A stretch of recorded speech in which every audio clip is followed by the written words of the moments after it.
Why, hello there. Something that I would like to do is to read dramatically some of my old poetry and journal entries.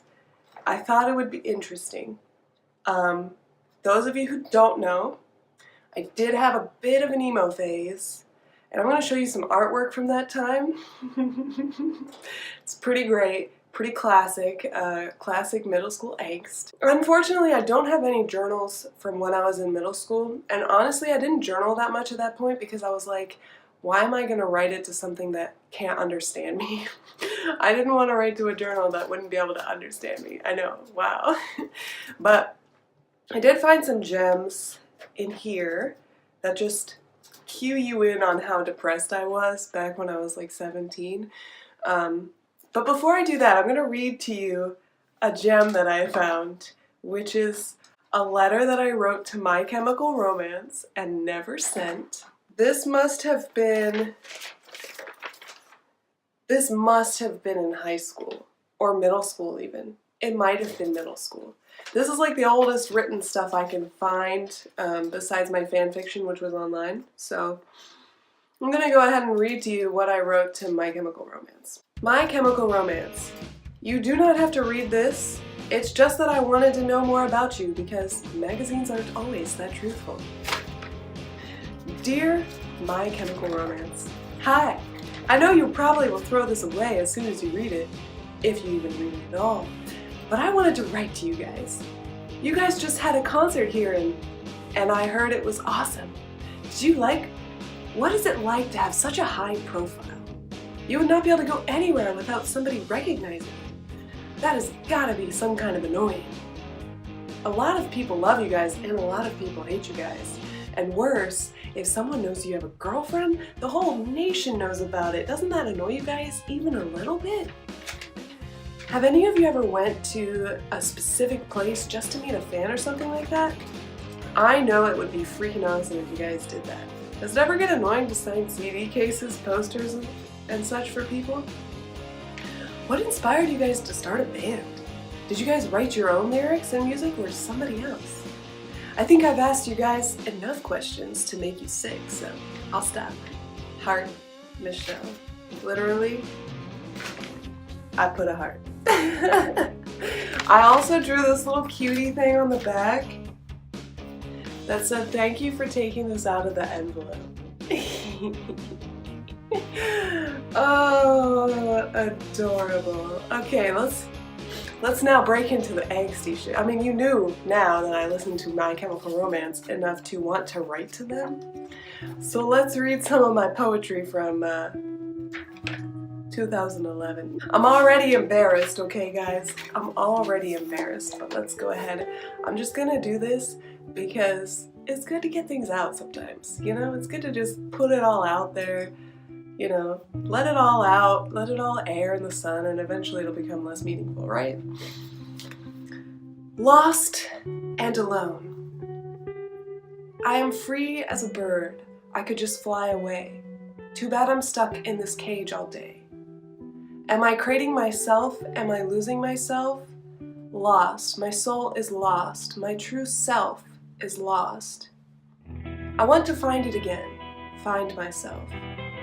I need a way to unconstrict these binds, to wriggle my way back out into the open, to find out who I really am and let it shine. My soul yearns to get out, to make its way back into the world for all to see, but I revert back to something shy and timid, locked at home staring out at all the free birds flying where I long to fly along with them. I lay down, close my eyes, withering back to how I belong, lost inside my thoughts, alone. The next one is some lyrics to a song that I had started. I don't remember the song or I would sing it to you, but here are the words. Here's the poem. What am I doing here? Locked up in my own world. I used to dare to venture out, but I have thrown away the key. I'm scarred by my decisions I've made and by the ones I have avoided. My solitude is driving me insane. My own thoughts are choking me. All logic is blinded by my unwillingness to breathe. I can't see, I can't breathe, I can't hear, I can't feel. I am lost in my own idiocracy, a wild labyrinth of untamed thoughts and smothered emotions. Here's another thing that I had written. How do you feel? How do you feel? That is the most ambiguous question that can be asked. Finding words to describe how I feel is near impossible. I rarely can grasp a hold long enough to catalog. I find more connection to the feeling of those I see or read of. It is easy to empathize, but extremely difficult to feel my own emotions. I don't know why I fear them. All emotions can't be bad. Why can't I break the barriers and welcome emotions with open arms? Every time I catch a hold of emotion, it escapes through my unsightly tears. How do I feel? I am asked. Can you tell me? I reply. We can read this next one. This is 2011. Still, this is probably like a few days after that, I'm assuming. I go out every day with a smile plastered on my face. In every situation I smile. I found that people like smiles and don't like bitch face, for lack of a better word. I remember hearing once that the flight attendant was trained to smile every day at work to every customer and everyone she met. At first, smiling would hurt her cheeks. She could not stand it. Eventually, the smile became permanent, following into her home life. She could not stop smiling even when angry or sad. I feel like this woman, trapped behind something I never planned on becoming permanent. I even got to the point where I liked smiling. It was not a bother. Have you ever noticed how even while crying you're smiling? There is no escape from this evil action. Smiling consumes me. All those around me think I'm happy-go-lucky. This misconception's horribly annoying. However, recently I have evaluated my behavior around people and I really do act extremely optimistic and happy. The irony in all this is that I honestly can't remember the last time I was happy. I think the closest I ever got to real happiness was while in college. The first few weeks were extremely rough. I fell into quickly the clique who I liked, but I felt the whole time like I was an outcast, that I didn't really belong, that they didn't really like me. There was another girl, an odd, quirky, interesting girl who was more of an outcast. I didn't want to become friends with her because then high school would repeat itself and I would never be popular. I would end up, again, the girl who was kind of liked, but never invited out. Eventually, I could not stand hanging out with the popular girls and just said screw it and befriended the weird girl. Through her, I met another wildly independent girl. Little did I know the three of us would become best friends. We spent as much time as possible with each other. We ate lunch and dinner together every day, and we spent most of our weekends together. We became a little family. I do not think they have any idea how important to me they are. I appreciated them way more than they ever know. Being with them, I would be able to briefly forget my pain just for a moment. The 2.5 months with them was the best part of my entire life thus far. Then, in mid-December, I was ripped away from them. But thus is my life. If something good happens, then something equally bad or worse happens in return. And the worst thing of all is I get to see everyone live happy lives while mine gets worse and worse. I know I'm being melodramatic, but what reason do I have not to be? I need to be held and just cry. I don't want to talk. I just want one consistent good thing in my life. I need affection, attention, someone to care about me. I just want to be held for hours, for days, in complete silence. For years I have wanted a relation for that one and only privilege. Not to kiss, not to talk, just to lie with my head on his chest and his arms around me, strong, warm, and gentle. Is it too much to ask? I just want to be held.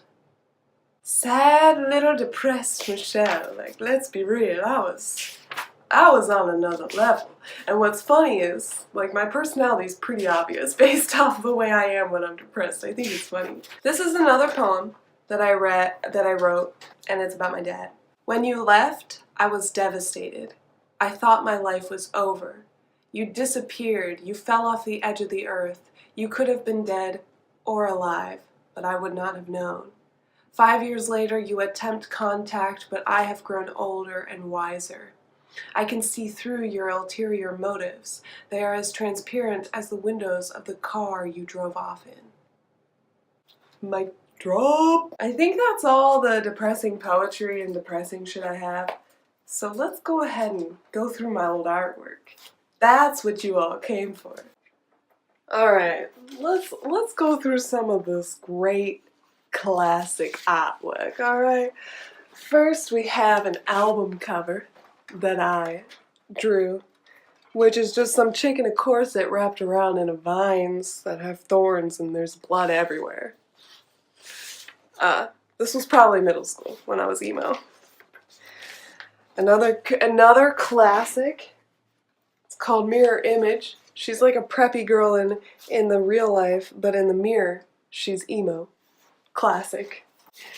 Here's a kind of vision board almost from when I was in 7th grade. I had to design a cover for my binder, and this is what I came up with. Yeah, I mean, I like anime, I like cartoons, I like designing websites. Do I do most of that? Not really. Here's this depressing crap right here. Michelle, seeking truth in a world of cold. Seeking truth in a cold world. Like, when would I ever dress like that? Never. I remember drawing that. I was pretty sad that day, and drawing that didn't help me feel any better. Okay, now this is what I imagined myself to look like. This was like a future vision. You like the red hair with the black roots and black ends and then the purple corset. Singing. Yeah, pretty classic. Here's an original character named Amy.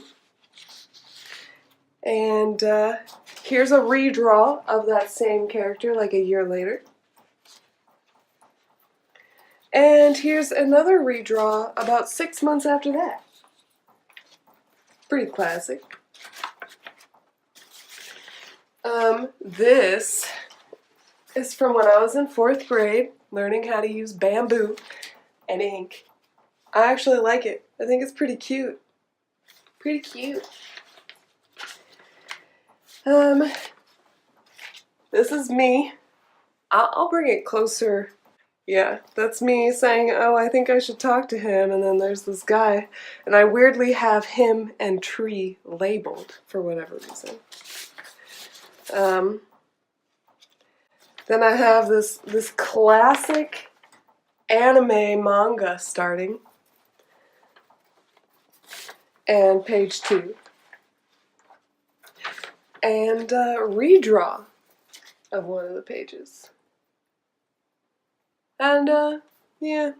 Oh, another thing I wanted to show is some stuff from within here. So, this right here is one of my original characters. This is me. I'm, the key keeper. The gatekeeper. I got a cool sword. I got a bunch of tattoos. My face is hidden by my hair. And then over here, we have my other friend, who is a demon slayer. She's pretty cool. Her dangerous attack is a hair whip. If you look, there's like a little dangerous dobbly-doo on the end of her hair. She's pretty dangerous. Another anime that I started with these two characters. This I drew in 7th grade, while after a test or something. And then Inuyasha fan art. So Inuyasha comes over, and Kagome's like, "Hey, Inuyasha," and then slow motion, he trips over a rock, and she's like, and turns out the rock was really Shippu, and Inuyasha gets angry, beats up him, And Kagome is like, oh, sweaty, which means sit. Basically, if you haven't seen Inuyasha, whenever Kagome says sit to Inuyasha, he like basically falls into a hole in the ground. Like he falls down with some extreme force. Anyway, that's the end. And yeah, I redrew it as well, so classic. But yeah, there's some old artwork of mine, in case you were interested. I thought it would be fun. Thanks so much for watching, and I hope you have a beautiful, amazing, fantastic day. Bye! Oh, and don't forget to hit like, subscribe, and comment. Yeah, like, subscribe, and comment. Okay, bye!